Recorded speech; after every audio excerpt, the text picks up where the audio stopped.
The next is how deep it goes and what Brazilian gets in return. Now I have a challenge to pronounce these names, but you're going to understand me, of course.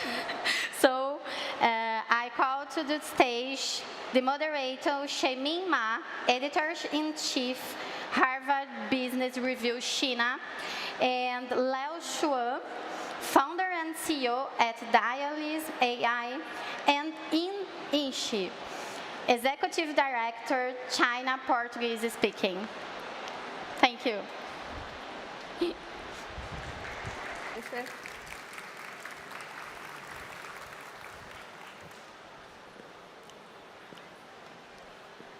Hola. We've spent decades watching Chinese tech reshape markets at home. And now, many Chinese companies, they are looking at Brazil. So let's start with a very simple question. Why Brazil? Ying, you've been watching China, Brazil business for a long time. So why Brazil? Why is Brazil becoming such an important market for those Chinese tech companies? Yeah, I think China has the opportunity now with Brazil, and not only Brazil, but Latin America in general, because of a few reasons. First, maybe we can say the whole geopolitical situation, I think, limits a little bit of the expansion of Chinese companies to other markets. But also because of the size of the market, we're talking about over 220 million people. So it's among one of the biggest countries in the world. Of course, all the other economic, political reasons. But I think one of the main now possible is because it's the first, maybe the first Western country where the Chinese companies will be able to build their whole ecosystem, not only coming to sell products, not only coming to build their own companies, but building the whole ecosystem and replicating the model that they have in China. I think this is the opportunity now for them. Of course, population, size of the GDP, everything is important. But now the opportunity is unique because all the other markets, maybe they're more mature or they already have all the other services companies. But Brazil, in some senses, allow the Chinese companies to build their whole structure here. Yeah, you mean that they can start from 0 to 1 and then to 10? Yeah, so for example, we're talking about the automakers. So not only bringing the cars, but bringing the suppliers, bringing the tech companies that will supply the technology behind the auto cars, the auto driving cars, all the sensors, everything. So not only selling the car by itself. And now we're seeing also the supply chain of the platforms, the e-commerce platforms. They bring in the payment companies. They're bringing also the logistic companies. So this is happening across the sector. So not only one company per se, but all the ecosystems, so they're bringing it in. So this is possible, I think, only in Brazil because in some senses, there are a lot of space for them to grow here. Yeah. Okay, so Leo, you are a very successful serial entrepreneur in China and investor. So from your point of view, why you also found this Dealism AI, and you focus this market here. So why do you choose here? Yeah, well, a simple answer is the population, as Ying has been talking about. I think the energy is shifting, not only about the population, there are like 220 million population here, but I think they are young, they are open, they are the most open and active user in social media. And look at other infrastructure here, the PICs, what they do in the last 3 years, the high penetration of the mobile payment, which China took like a decade to achieve, and also the whole infrastructure in retail, in logistics. I think the gap is just shrinking. And the rest of the things is really like, go back to like 2010 in China, which all the things are ready to grow, and all those pillars are trying to building. So I think it's really a good start for the high penetration for the digital commerce. Yeah. Okay. Yeah. So what are Chinese founders seeing here that others may have missed or ignored? Well, I think I think the difference is that they're saying of technology can help those latecomers to penetrate faster than the place who invented, because others has already figured out the bottleneck for the infrastructures. So I see, of course, the new wave is AI. AI is a key driver for everything, of course. But in Brazil, there's a huge market. The penetration for mobile, the young people, and social media, all things happening. And of course, people are living in WhatsApp, in social media. All things gathering, powering by AI. I think the whole things can achieve to the next level, which the other regions have a lot of legacy to build. We have seen that in Japan, in US, Yeah. which are people, the society building the large legacies, which is hard to leapfrog. Yeah. Yeah, that reminds me of China in this mobile age. Yeah. So Ian, what's your take on that? Yeah, I think a lot of the situations or the scenarios that we see here in Brazil is very similar to the US, to the Europe in general. But the Chinese, what they're looking for exactly is opportunity to grow their own business here without maybe that much competition that they face in China.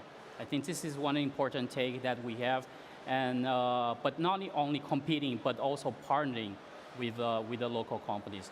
So maybe this is one angle that we should see, not only bringing competition, but bringing cooperation between the two countries. Yeah, that's very important. And my next question is about what are they expecting from those Chinese tech companies? It's not about maybe more effective or more cheaper things. So what Yeah. are they expecting? Yeah, I think from the consumer angle, probably you're seeing different kind of services that they're not used to see from the US, from the Europe. Different kind of services, different kind of angle, and especially to consume content. I think this is one of the things that China is driving a lot. But from the company side, I think what they're expecting is exactly the possibility to bring new models, new ideas, new technologies, and work together. I think this is something that the Chinese companies that are coming need to be aware and very clear of. We're not invading a market. I think we are bringing, and this is one mindset that Chinese culture has already. That's not only about business, but the whole cooperation, whole collaboration is already in the Chinese cultures, Chinese society. And I think if we replicate that in the Brazilian market with the local companies, local talents, local government especially, they will be successful. Okay, Leo, so what's your plan on that? I think it's a forced choice between the price and the low qualities, because I think the price is just a surface. But what underneath is that the high efficiency of the operating systems. So I think the Chinese company are putting much more efforts, all those technology of trying to do the vertical integration and then bring the cost effective to a large scales. So it's not the strategy, it's just the result. So people, if they only want to follow for the low price strategy, may even lose more money if you don't have that kind of efficiency machine. And not only about that, I think the Chinese company have a huge potential of maintain those cost base with the scalabilities. Mm-hmm. So if you get the market, you have the low cost, and you can like ship the products as much as you can, and then you can grab the market. I think that's another core competency that comes from those Chinese companies. So these are the two things I see, not only in Brazil, but all over the world. Yeah. Mm-hmm. So the low cost is a consequence Yeah. of the efficiency rise. Yeah. Yeah. Yeah, that's a good point. So, in your observation, what Chinese business model surprises Brazil company the most? Yeah, I think what Leo mentioned is very important, the integration. Yeah. I think what we have in the West in general is a huge specialization. So if you start a company, you're doing the best in that sector, in that kind of product, but you don't look for the other parts of the value chain. And frequently you compete between the other parts. For example, if you are a retailer, sometimes you're competing or you're fighting with your suppliers or your distributors. And in China, a lot of or most of the market, they're trying to organize the chains. Some companies that are almost the orchestrator of the chains. And I think this is something that very distant from what we see in the West. In Brazil is also true, and especially because if we take the manufacturing, the industry, a lot of them are not here, so it's hard to integrate because the companies are already overseas, maybe in China, in Asia. So the integration in general is very hard. But when you talk about also technology, you have specialized company, either your social network, your payment, your e-commerce, and you don't work together. You try to overcome or you try to compete with them. And in China, the whole integration chain is one of the things I think surprised the most. Of course, all the other things are also consequence of that because I can build, for example, e-commerce based from one social network company. But in the West is very difficult to happen because all they're specialized. Yeah. So, Leo? Yeah, I totally agree. Yeah, I have a lot more examples like Kita here, who is not only an app, right? He built those logistic systems, and also like Pinduoduo, who Tmall app. Yeah, they are not only an e-commerce platform, they building the whole supply chain. So I think we have more examples of trying to building the vertical integration and bring the best. I think if you see a bottleneck of alongside the value chain, I think people are used to fix that by themselves, other than wait somebody else to fix that. Yeah. Okay. Yeah, and by this example, if you take these companies here in Brazil, we usually replicate the models from the other countries. Not only the digital companies, but the manufacturing companies, also the traditional. Yeah. So they will always work to be the best in what they're doing, but not maybe looking at other business models or other strategies that are not from their own sectors. Yeah. Okay. So when Chinese tech companies come to Brazil, what should success look like for Brazil? Yeah, personally, I think the successful company will be one that brings the DNA of the Chinese companies, mix it with local talents, local opportunities, the cooperation that we've been talking about. Not only trying to force their way into Brazil, but helping the locals and the country to grow as well. Local company to develop new talents, to develop a local supply chain, and new companies, and generate wealth for both countries. And I think this is a strategy that fits a lot with the Chinese mindset. So Leo, are you practicing some of that? Of course. I think for any overseas or multinational company, the localization always be the key. I think we are talking a lot about the Chinese companies' competency. I think the key is not to only bring the products to the market, but to bring those operational experience and those people who know how to operate here, and then cultivate more local peoples. Think about how many like Tencent, Alibaba, and ByteDance employees funding the next generation of the startups. I think that's really a good example. And if we are building much more local teams here and waiting for those guys to, I don't know, in the future, spin off or building their own business, I think that would be the next chapter. Yeah. Mm-hmm. So with the coming of the AI era, what does a real long-term technology partnership look like? Yeah, I think for Brazil especially, we start to, and personally, I look a lot at the physical AI. So we're talking about the apps, the online services, the softwares, but here in Brazil, what we'll see a lot is a connection, especially because this is where China will thrive the most, flourish the most, because we have AI, the Chinese industry capacity. And here in Brazil, we have a lot of space for innovative physical products. So the physical AI, I think, will have a lot of space here in Brazil. Okay, we've seen a lot of successful case in internet age, a lot of very successful Chinese companies, but do Chinese AI companies have a similar opportunity in Brazil today as Chinese internet companies that 10 years ago? I'm trying to figure out, but well, I think that's the totally different games.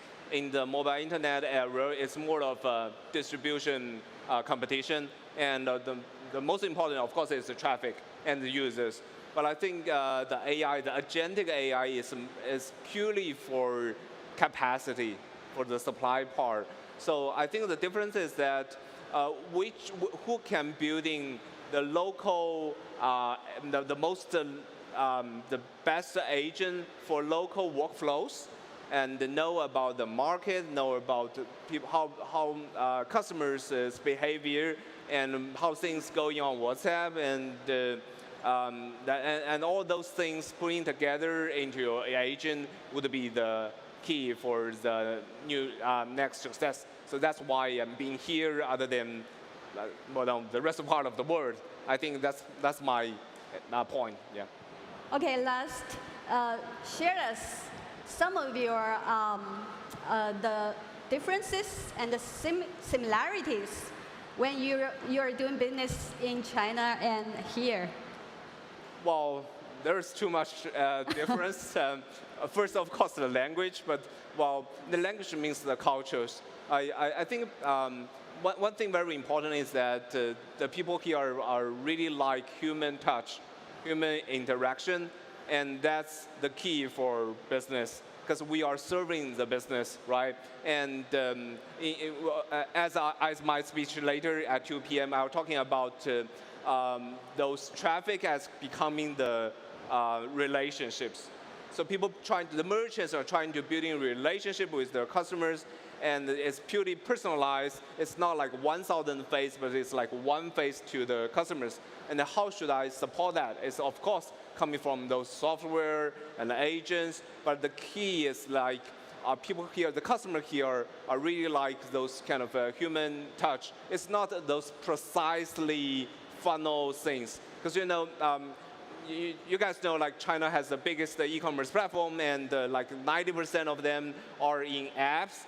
The apps is like a funnel, and of course in West, people like EDMs, like those websites, it's also the funnels. But if you're talking about those conversational e-commerce, there's a lot of human touch there, human interaction, and personalized services. I think that's the key difference I want to make for the two different environment. Okay, that's very interesting. Anything to add?